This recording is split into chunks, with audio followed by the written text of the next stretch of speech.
ચોગટને શણગારવાનું કામ ચાલુ થઈ ગયું છે અને જો આ રીતના કંઈક શણગાર કરવામાં આવેલો છે એને પછી જો આ બધી ઉપર ધજા લગાડવામાં આવે છે અને આ રીતના હિન્દ્રીથી બાંધવામાં આવે છે અને આ જો રામાપીરના થંભમાં મારવાનું કપડું છે ને બાકી 1 નંબર. તો ચોરીમાં જો આ ચોરી મારવામાં આવી છે અને જે કંઈક દાન દેવામાં આવેલું છે એને અને આ રીતના ઘોડી ઊભી કરવામાં આવેલી છે અને આ લોકો પોરબંદરથી ધજા લઈને આવ્યા હતા.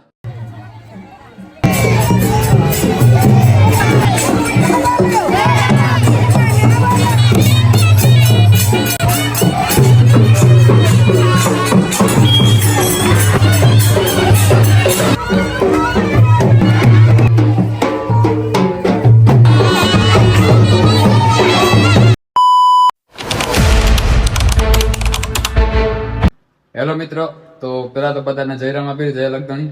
તો તમને બધાને ખબર જ છે કે અમારા ગામ માધવપુર ઘેડમાં સમસ્ત વણકર સમાજ દ્વારા એક બાળ મંડપનું આયોજન કરેલું છે અને તેનો આજે સવારે ખડો થવાનો છે.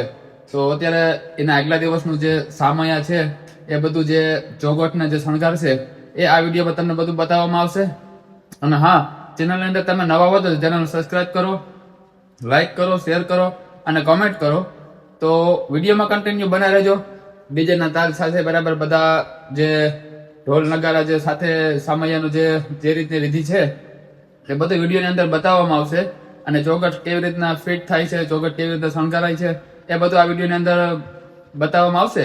તો કન્ટિન્યુ બ્લોગમાં બના જ રહેજો અને ચેનલની અંદર નવા હોય તો ચેનલ સબસ્ક્રાઈબ કરવાનું ભૂલતા નહીં.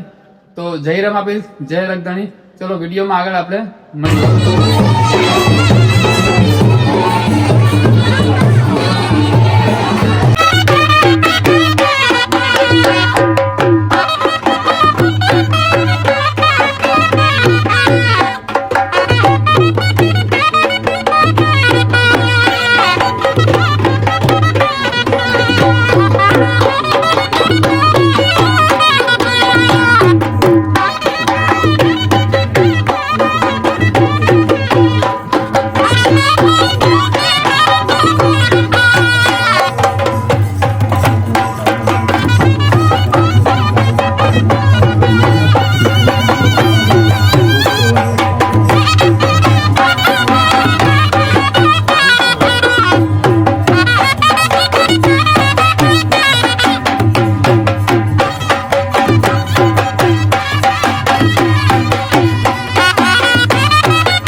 હેલો મિત્ર, તો અત્યારે છે ને ચોગટનું કામ ચાલુ થઈ ગયું છે અને ચોગટને શણગારવાનું કામ છે. ચોરી છે ને ચોરી આ ફિટ થઈ ગઈ છે અને આ ખારવા લોકો બરાબર જો અત્યારે ચોગટનું કામ શણગારી રહ્યા છે ને આ પડ્યો છે શણગારનું પણ કામ થોડીક વારમાં થાય છે.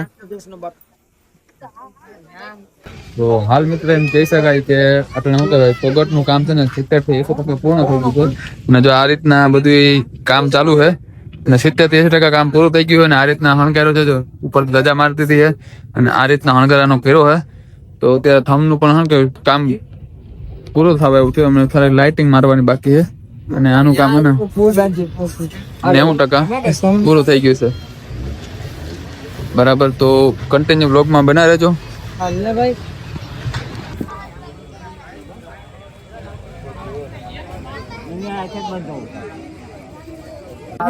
તો મિત્રો અત્યારે એટલું છે ને શણગારાઈ ગયો છે બરાબર અને ટૂંકમાં સમજાય કે 75% કામ પૂરું થઈ ગયું છે અને હવે થોડુંક જ કામ બાકી છે.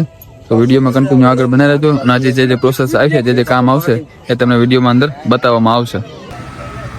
જય રામાપીર.